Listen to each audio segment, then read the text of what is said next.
ദൈവത്തിന്റെ വചനം ഇരുതല വാളിനേക്കാൾ മൂർച്ചയുള്ളതാണെന്ന് വിശുദ്ധ ഗ്രന്ഥം നമ്മെ പഠിപ്പിക്കുന്നു. ആ ദൈവത്തിന്റെ വചനത്തിന്റെ ശക്തി ധരിച്ച് വചനത്തിൽ മത്സരിച്ച് മിടുക്കിയായി എത്തിയിരിക്കുന്ന ഒരു കൊച്ചു മിടുക്കിയാണ് ഇന്ന് നമ്മൾ പരിചയപ്പെടുന്നത്. നാഷണൽ ലെവൽ ലോഗോസിൽ ബി കാറ്റഗറിയിൽ ഒന്നാം സമ്മാനം നേടിയ ചങ്ങനാശ്ശേരി അതിരൂപത അംഗമായ ജാൻവിയാണ് ഇന്ന് നമ്മളോടൊപ്പം ചേരുന്നത്. ജാൻവി, ഈശോമിശിഹായ്ക്ക് സ്തുതിയായിരിക്കട്ടെ.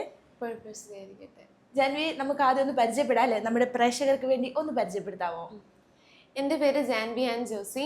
ഞാൻ ചെത്തിപ്പുഴ തിരുഹൃദയ ഇടവകാംഗമാണ്. ഞാൻ കുരിശുമൂട്ടിലാണ് താമസിക്കുന്നത്. ഞാൻ 10ാം ക്ലാസ് വിദ്യാർത്ഥിനിയാണ്. ഓക്കെ ജാൻവി, വലിയൊരു നേട്ടമാണ് കൈവരിച്ചിരിക്കുന്നത്. അതും വചനത്തിൽ മത്സരിച്ചാണ് ഈ ഒരു സമ്മാനം നേടിയിരിക്കുന്നത്. ആദ്യം തന്നെ ഹൃദയം നിറഞ്ഞ അഭിനന്ദനങ്ങൾ. Thank you.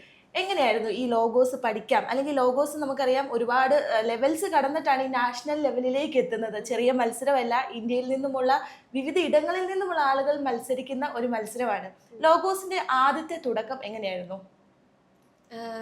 ഞാൻ ബൈബിൾ ക്വിസിന് ആദ്യമായിട്ട് തന്നെ ബൈബിൾ പഠിക്കുന്നത് എൻ്റെ സൺഡേ സ്കൂളിൽ ഫൊറോന ബൈബിൾ കലോത്സവത്തിന് വേണ്ടി പഠിപ്പിക്കുമ്പോഴാണ്. 4ാം ക്ലാസ്സിലാണ് ഞാൻ ആദ്യമായിട്ട് ബൈബിൾ ക്വിസിന് ചേർന്നത്. പിന്നെ അവിടുന്ന് അവർ നല്ല കോച്ചിങ് ഒക്കെ തരുമായിരുന്നു, പഠിപ്പിക്കുകയൊക്കെ ചെയ്യുമായിരുന്നു. പിന്നെ 7ാം ക്ലാസ്സിലും 8ാം ക്ലാസ്സിലും ഞാൻ 8ലും തുടർന്ന് ഞാൻ ബൈബിൾ ക്വിസിൽ പങ്കെടുത്തു. അപ്പോഴാണ് ലോഗോസ് ക്വിസ് എഴുതാമെന്ന് എനിക്കൊരു തോന്നലുണ്ടായത്. എന്നെയും ഇതിനായിട്ട് പഠിപ്പിച്ചത് ചെറിയാങ്കുഞ്ഞ് സാർ എന്ന് പറഞ്ഞ ഞങ്ങളുടെ പള്ളിയിലെ ഒരു സാറാണ്. സാർ എന്നെ മാത്രമല്ല, ഞങ്ങളുടെ പള്ളിയിൽ 3ഉം 4ഉം ക്ലാസ്സുകളിൽ പഠിക്കുന്നവർ തൊട്ട് +1 +2 പഠിക്കുന്ന ചേച്ചിമാരെ ചേട്ടന്മാരെ വരെ പഠിപ്പിക്കുന്നുണ്ട്. സാറാണ് ഇതിനുവേണ്ടി പഠിപ്പിച്ചത് തന്നെ. പിന്നെ 8ാം ക്ലാസ്സിൽ ഞാൻ ആദ്യമായിട്ട് എഴുതിയ സമയത്ത് എനിക്ക് ചങ്ങനാശ്ശേരി അതിരൂപതയിൽ 4th റാങ്ക് ആയിരുന്നു. പിന്നെ അടുത്ത വർഷം അപ്പോൾ ഞാൻ എഴുതി 9ാം ക്ലാസ്സിൽ വെച്ച്, അതായത് കഴിഞ്ഞ വർഷം ബി കാറ്റഗറിയിൽ എനിക്ക് 3rd ആയിരുന്നു. ഈ വർഷമാണ് ബി കാറ്റഗറിയിൽ ഫസ്റ്റ് കിട്ടിയത്. അത് ദൈവത്തിന്റെ അനുഗ്രഹം എന്ന് തന്നെ പറയാം. ഞാൻ ഒട്ടും പ്രതീക്ഷിച്ചില്ല.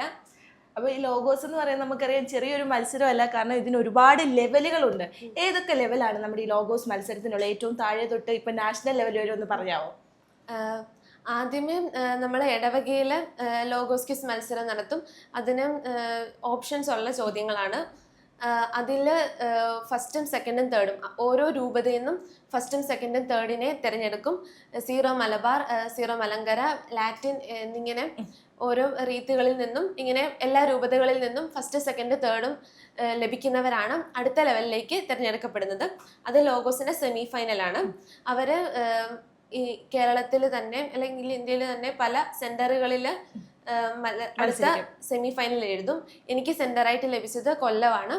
കൊല്ലത്ത് പോയിട്ട് അവർ മത്സരിക്കും. അതിൽ നിന്ന് ഓരോ കാറ്റഗറിയിൽ നിന്നും 10 പേരെ വീതം ലാസ്റ്റത്തെ ഗ്രൂപ്പ് ഫൈനൽസിലേക്ക് തിരഞ്ഞെടുക്കും. ആ 10 പേരിൽ 9ാമതായിട്ടാണ് ഞാൻ തിരഞ്ഞെടുക്കപ്പെട്ടത്. അവിടെ നിന്നാണ് ഫസ്റ്റിലേക്ക് എത്തുന്നത് അല്ലേ? അത് വലിയൊരു യാത്ര തന്നെയാണ്. ഇപ്പൊ ജാൻവി പറഞ്ഞ അനുസരിച്ച് നമുക്ക് മനസ്സിലാവും ഇത് ചെറിയൊരു മത്സരമൊന്നുമല്ല, ഒരുപാട് കടമ്പകള്, അതും ഒരുപാട് ടഫ്. ഓരോ ലെവല് കഴിയും തോറും അത്രയും കഠിനമായി വരികയായിരുന്നു. അപ്പൊ ഈ ഒരു വചനം പഠിക്കാനുള്ള ആഗ്രഹം തോന്നി തുടങ്ങിയത് എപ്പോഴാണ്? ഞാൻ പറഞ്ഞല്ലോ, 4ാം ക്ലാസ്സിലാണ് ഞാൻ ആദ്യമായിട്ട് പഠിക്കുന്നത്.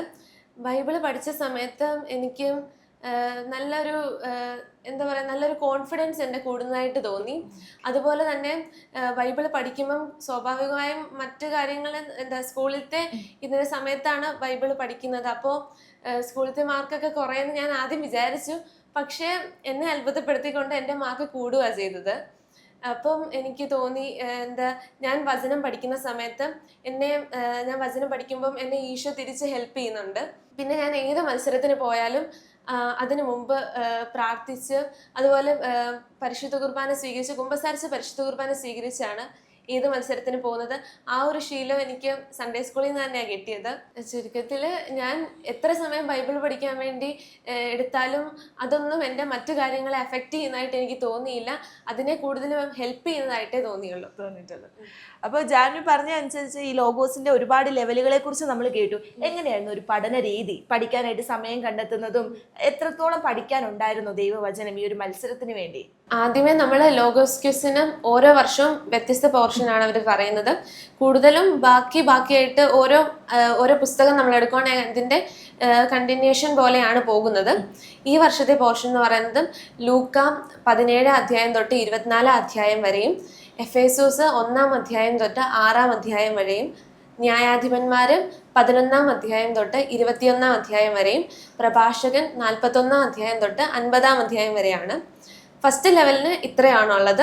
ഇത് കഴിഞ്ഞ് നമ്മൾ സെമി ഫൈനലിലേക്ക് തിരഞ്ഞെടുക്കപ്പെടുമ്പോൾ അവരുടെ ഓരോ ബുക്കിൻ്റെയും കൂടെ ഒരു പഠന സഹായമായിട്ട് 4 ഭാഗങ്ങളൂടെ തരും.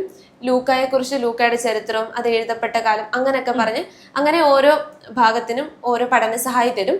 പിന്നീട് നമ്മൾ ഗ്രൂപ്പ് ഫൈനൽസിലോട്ട് കിടക്കുന്ന സമയത്ത് അവിടെ അവര് ജനറൽ നോളേജും കൂടെ ചോദിക്കും. അതാണ് ഇതിനൊരു അറേഞ്ച്മെന്റ് എന്ന് പറയുന്നത്.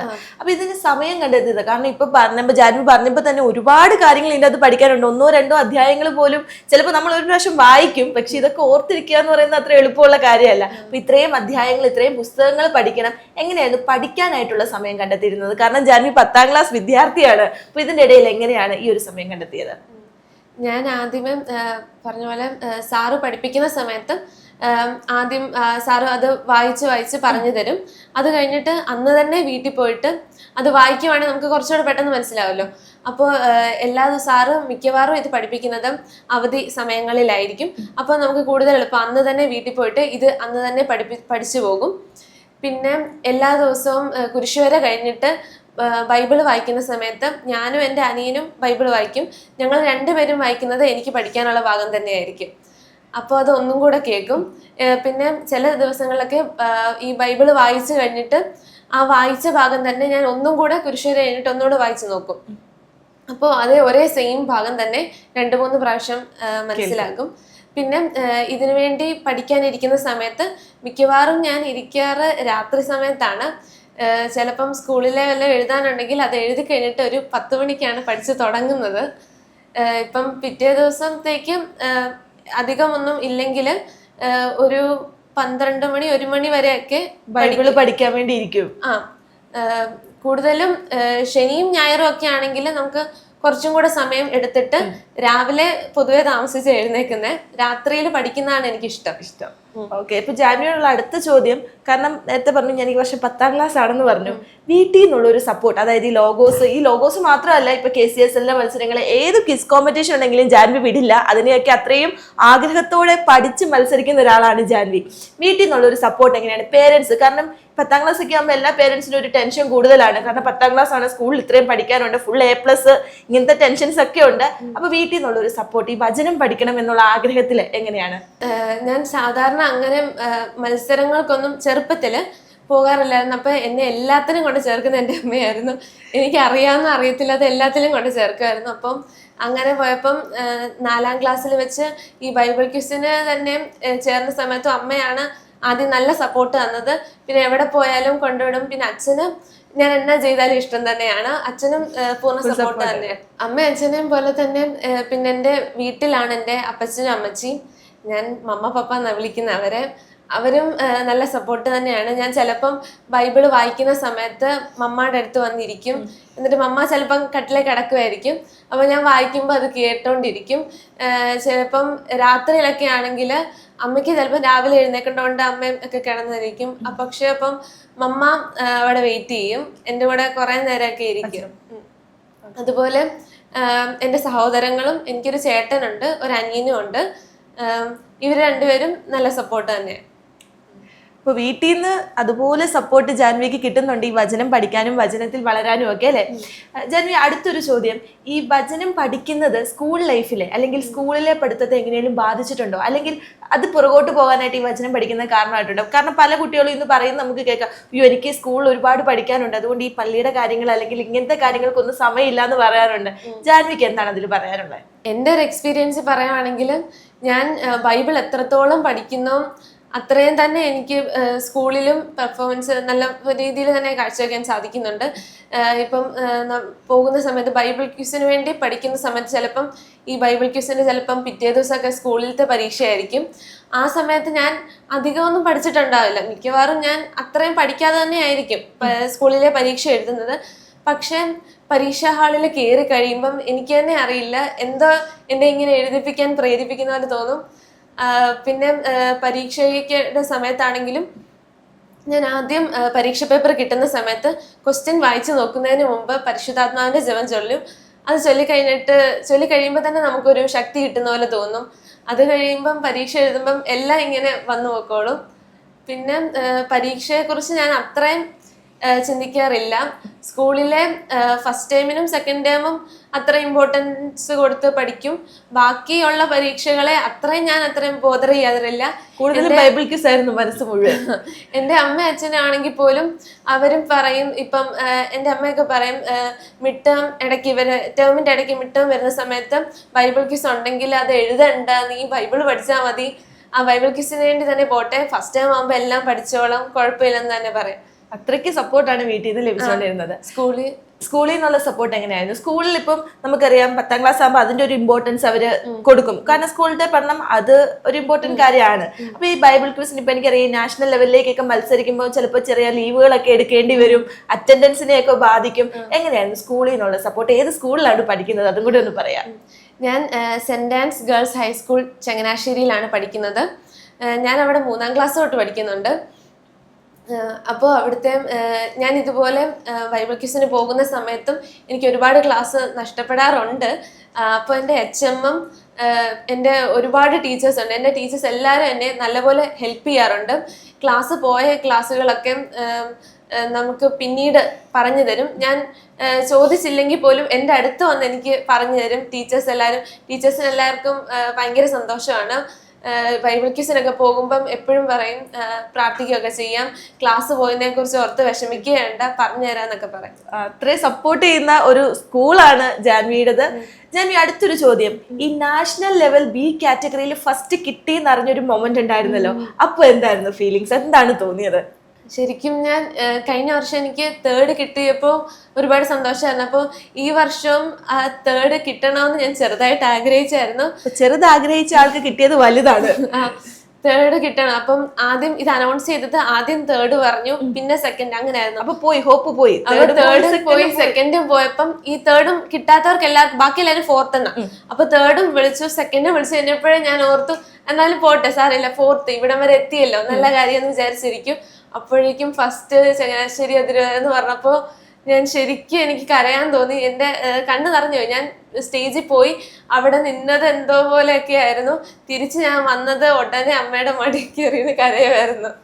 ശരിക്കും ഇത് കേൾക്കുമ്പോൾ നമുക്ക് ഒരു പ്രൗഡ് മൂവ്മെന്റ് ആണ്. കാരണം ചങ്ങനാശ്ശേരി അതിരൂപതയാണ് നാഷണൽ ലെവൽ ലോഗോസിന്റെ ആ ഒരു സ്ഥലത്തേക്ക് ജാൻവി എത്തിച്ചിരിക്കുന്നത്. ഇനി എന്തൊക്കെയാണ് ഇനി വരുന്ന പുതിയ ക്വിസ് കോമ്പറ്റീഷൻസിന് ഏതെങ്കിലും ഇപ്പൊ പ്രിപ്പയർ ചെയ്യുന്നുണ്ടോ?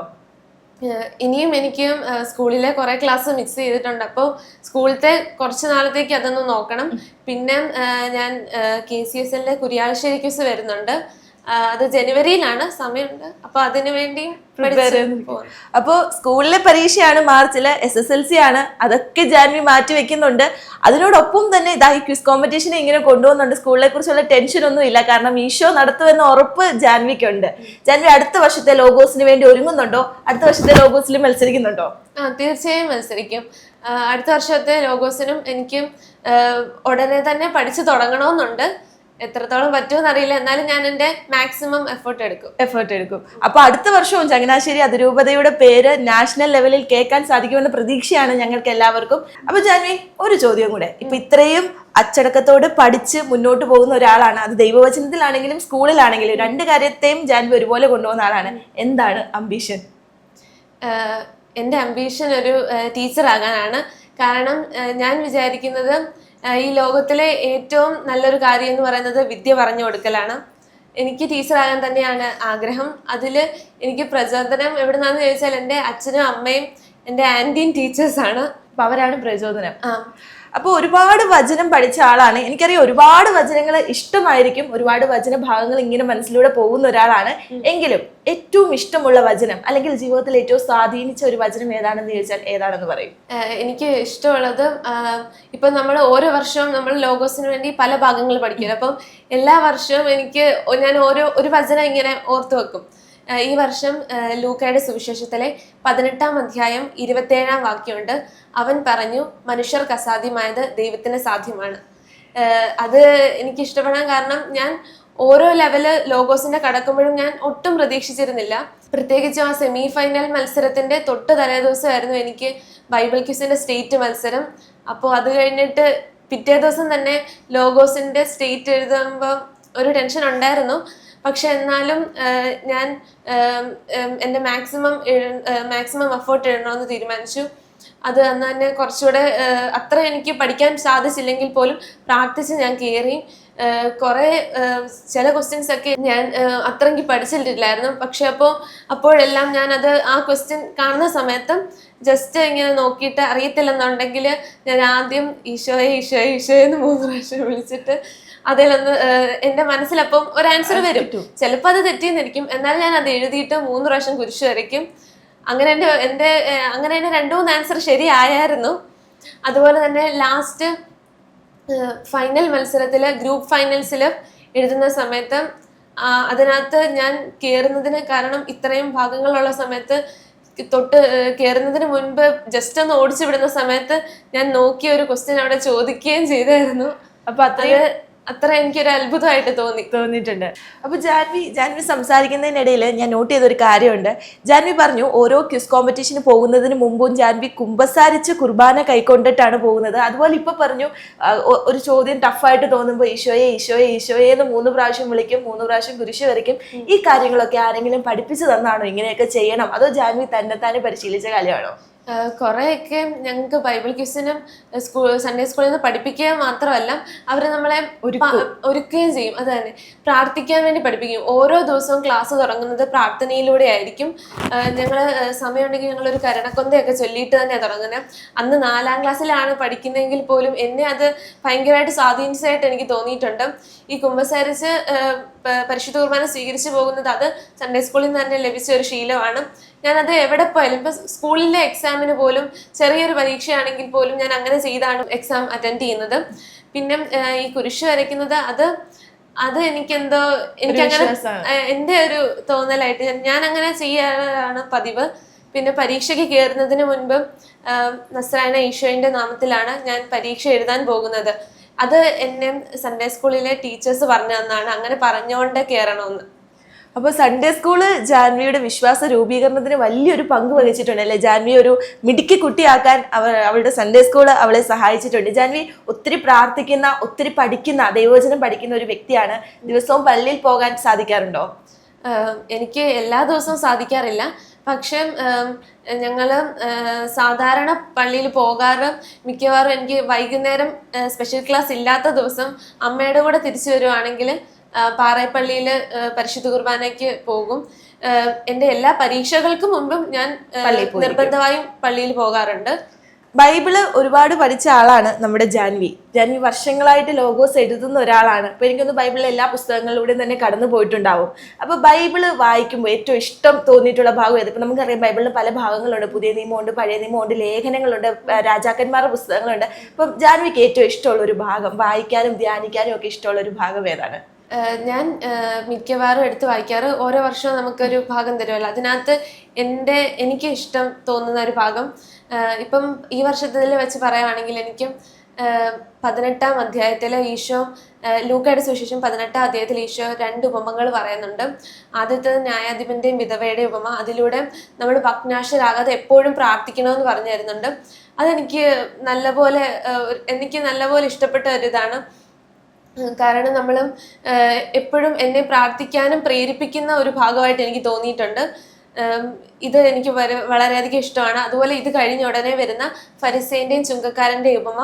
അവിടെ ഈശോ നമ്മൾ എത്ര പാപികളായിരുന്നെങ്കിലും നമ്മളൊന്ന് മനസ്തപിച്ചാൽ മാത്രം മതി, ദൈവത്തിന്റെ കരുണയുടെ മുമ്പിൽ നമ്മുടെ പാപം ഒന്നും ഇല്ലാതായി പോകും എന്ന് കാണിച്ചു തരുന്നു. ജാൻവിയുടെ വീട് ഇവിടെ കുരിശുമൂടാണ്. കഴിഞ്ഞ ദിവസം കുരിശുമൂടിനും ചങ്ങനാശ്ശേരി അതിരൂപതയ്ക്കും ഒക്കെ ഒത്തിരി സന്തോഷം നൽകുന്ന ഒരു കാര്യം സംഭവിച്ചു. നമ്മുടെ മീഡിയ വില്ലേജിലെ വിശുദ്ധ കാർലോ അക്വിറ്റസിന്റെ തിരുശേഷിപ്പ് സ്ഥാപിക്കുകയുണ്ടായി. ഒരുപാട് യുവജനങ്ങളെ അല്ലെങ്കിൽ കുട്ടികളെ ഒക്കെ ഇൻഫ്ലുവൻസ് ചെയ്യുന്ന ഒരു വിശുദ്ധനാണ് ഇപ്പോൾ കാർലോ. അതുപോലെ ജാൻവിയെ ഇൻഫ്ലുവൻസ് ചെയ്ത അല്ലെങ്കിൽ ജാൻവി ഒരുപാട് സ്നേഹിക്കുന്ന ഒരു വിശുദ്ധൻ അല്ലെങ്കിൽ വിശുദ്ധ ജീവിതത്തിലുണ്ടോ? എന്നെക്കുറിച്ച് പറയുകയാണെങ്കിൽ എൻ്റെ കാര്യത്തിൽ എൻ്റെ പേരിൻ്റെ വിശുദ്ധ, എൻ്റെ മാമോദീസ പേര് ആൻ എന്നാണ്.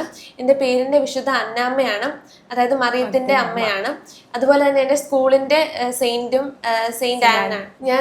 എനിക്ക് തോന്നിയിട്ടുള്ളത് ഞാൻ പരിശുദ്ധ അമ്മയോടും വിശുദ്ധ അന്നാമ്മയോടുമാണ് ഏറ്റവും കൂടുതൽ മാധ്യസ്ഥം വഹിച്ച് പ്രാർത്ഥിക്കുന്നതെന്നാണ് എനിക്ക് തോന്നിയിട്ടുള്ളത്.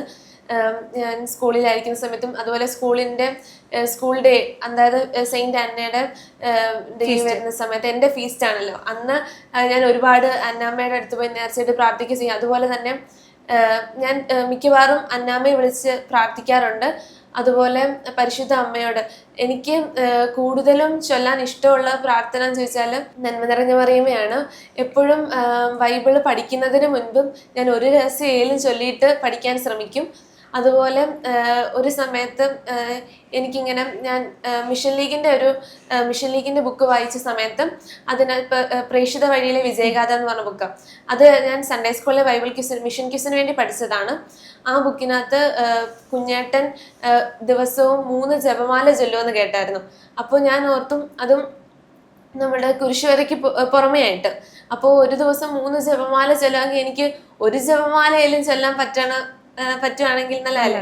അപ്പോൾ ഞാൻ അങ്ങനെ ശ്രമിക്കുമായിരുന്നു. എനിക്ക് എന്നും പറ്റത്തില്ല, പക്ഷെ പരീക്ഷകൾക്ക് വേണ്ടി പ്രാർത്ഥിക്കുന്ന ഒരു ദിവസം ഒരു ജപമാല മുഴുവൻ ചൊല്ലാൻ ഞാൻ ശ്രമിച്ചിട്ടുണ്ട്. അങ്ങനെ മിക്കവാറും ഒരാഴ്ച 2 ആഴ്ചയൊക്കെ പരീക്ഷകളുടെ സമയത്ത് എനിക്ക് ചെയ്യാൻ സാധിച്ചിട്ടുണ്ട്. അതുപോലെ എല്ലാ ദിവസവും ഒരു ജപമാല മുഴുവൻ ചൊല്ലിയില്ലെങ്കിലും ഒരു രഹസ്യം, 2 രഹസ്യം, 3 രഹസ്യം അങ്ങനെ പറ്റുന്നിടത്തോളം ഞാൻ ചൊല്ലാറുണ്ട്. ഇപ്പൊ ജാൻവി ഇത്രയും നേരം നമ്മളോടൊപ്പം ആയിരുന്നു, ഒരുപാട് കാര്യങ്ങൾ ഷെയർ ചെയ്തു. അത് വചനവുമായിട്ടും വിശ്വാസവുമായിട്ട് ബന്ധപ്പെട്ട ഒരുപാട് കാര്യങ്ങൾ. ശരിക്കും ജാൻവി ഒരുപാട് യുവജനങ്ങൾക്കും കുട്ടികൾക്കും ഒക്കെ വലിയ ഇൻസ്പിറേഷൻ ആവുകയാണ്. അവസാനമായിട്ടൊരു ചോദ്യം ഇതാണ്. ഇന്ന് പലതിനും സമയമില്ല, അല്ലെങ്കിൽ ഞങ്ങൾക്ക് ഇതിനൊന്നും സമയമില്ല എന്ന് പറഞ്ഞ് മാറ്റിവെക്കുന്ന പലരും ഉണ്ട്, ഈ വചനം പഠിക്കാനോ അല്ലെങ്കിൽ വിശ്വാസപരമായ കാര്യങ്ങൾക്കൊക്കെ. അവർക്ക് മുമ്പിൽ മാതൃകയാകുന്ന ജാൻവിക്ക് അവരോട് എന്താണ് പറയാനുള്ളത്? എനിക്ക് പറയാനുള്ളത്, നമ്മൾ ഈശോയ്ക്ക് വേണ്ടി എത്ര സമയം ചെലവഴിച്ചാലും അതൊന്നും ഒരിക്കലും ഒരു വേസ്റ്റ് ആവത്തില്ലെന്ന് മാത്രമല്ല, അത് നമുക്ക് എപ്പോഴും നല്ലതേ വരത്തുള്ളൂ. നമ്മൾ ഇപ്പം എൻ്റെ ഒരു അഭിപ്രായത്തിൽ ഞാൻ പറഞ്ഞു കഴിഞ്ഞു, സ്കൂളിലെ എത്രയൊക്കെ ഞാൻ മാറ്റിവെച്ച് ബൈബിളിന് വേണ്ടി ബൈബിൾ ക്വിസിന് വേണ്ടി ബൈബിൾ പഠിക്കാനായിട്ടൊക്കെ സമയം എടുത്താലും എപ്പോഴും എനിക്ക് സ്കൂളിൽ അതിൻ്റെതായ അതിലും കൂടുതൽ മാർക്ക് ലഭിച്ചിട്ടുള്ളൂ. ഒരിക്കലും ഞാൻ പുറകോട്ട് പോയത് ഇത് കാരണം ഞാൻ പുറകോട്ട് പോയെന്ന് എനിക്ക് തോന്നിയിട്ടില്ല. അതുപോലെ തന്നെ ടീച്ചേഴ്സ് ആണെങ്കിലും ഒരിക്കലും അങ്ങനെ ഒരു കാര്യം ഇങ്ങനെ പോകുന്നത് കൊണ്ട് എൻ്റെ മാർക്ക് കുറഞ്ഞെന്ന് ഇതുവരെ പറഞ്ഞിട്ടില്ല. അങ്ങനെ പറയാനൊരു സാഹചര്യം ഉണ്ടായിട്ടുമില്ല. ഇപ്പം എനിക്ക് പറയാനുള്ളത്, നമ്മൾ പ്രാർത്ഥിക്കുക. ഒരിക്കലും നമ്മൾ ചെയ്യുന്ന കാര്യങ്ങൾ ഇതെല്ലാം ഒരു ഭൗതിക കാര്യങ്ങൾ മാത്രമാണ്. ഈ മാർക്ക് അല്ലെങ്കിൽ നമ്മൾ ഉദ്ദേശിക്കുന്ന സ്ഥാനമാനങ്ങളെല്ലാം അപ്പോൾ നമ്മൾ ഈ ഒരു കാലം കഴിഞ്ഞിട്ട് നമ്മൾ തിരിച്ച് സ്വർഗത്തിൽ ചെല്ലുന്ന സമയത്ത് അവിടെ നമുക്ക് എന്തെങ്കിലും ഒരു സേവിങ്സ് വേണമെങ്കിൽ നമ്മളിപ്പം ഈ ലോകത്തിലായിരിക്കുന്ന സമയത്ത് ഈശോയ്ക്ക് വേണ്ടി എന്തെങ്കിലുമൊക്കെ ചെയ്യണം. അതുകൊണ്ട് എപ്പോഴും നമുക്ക് നല്ലതേ ഉണ്ടാവത്തുള്ളൂ. അപ്പോൾ എന്തെങ്കിലും എല്ലാവരും ബിസി ആയിരിക്കും, എപ്പോഴും ഇങ്ങനെ ചെയ്യാൻ വന്നെന്ന് വരത്തില്ല. എന്നാലും സാധിക്കുമ്പോഴൊക്കെ എല്ലാ ദിവസവും മിക്കവാറും നമ്മൾ ഭയങ്കര ബുദ്ധിമുട്ടി നിൽക്കുന്ന ഒരു സാഹചര്യത്തിൽ ജസ്റ്റ് ഈശോയെ ഒന്ന് വിളിച്ചാൽ മതി, അപ്പൊ തന്നെ നമുക്ക് പകുതി സമാധാനം ആവുന്ന പോലെ തോന്നും. ജാൻവിയുടെ ഓരോ വാക്കുകളും നമുക്ക് ഇൻസ്പിറേഷൻ ആണ്. ഇത്രയും നേരം ജാൻവിയോട് സംസാരിച്ചപ്പോഴൊക്കെ ജാൻവി പറയുന്ന ഓരോ കാര്യങ്ങളും എന്നെ ഒരുപാട് തൊടുന്നുണ്ട്. ആ കാര്യങ്ങളൊക്കെ ഒരുപാട് യുവജനങ്ങളെയും സ്പർശിക്കുമെന്ന് വിശ്വസിക്കുകയാണ്. ജാൻവി നമുക്ക് എല്ലാവർക്കും പല കാര്യങ്ങളിൽ മാതൃകയാവുകയാണ്. പഠനത്തെയും ദൈവവിശ്വാസത്തെയും ദൈവവചനത്തെയും ഒക്കെ ഒരുപോലെ കൊണ്ടുപോകുന്ന കൊച്ചുമിടുക്കിയാണ്. ഒപ്പം ചങ്ങനാശ്ശേരി അതിരൂപതയുടെ പേര് നാഷണൽ ലോഗോസിന്റെ വേദി വരെ എത്തിച്ച മിടുക്കിക്ക് ചങ്ങനാശ്ശേരി അതിരൂപത കുടുംബത്തിന്റെ പ്രാർത്ഥനാശംസകൾ.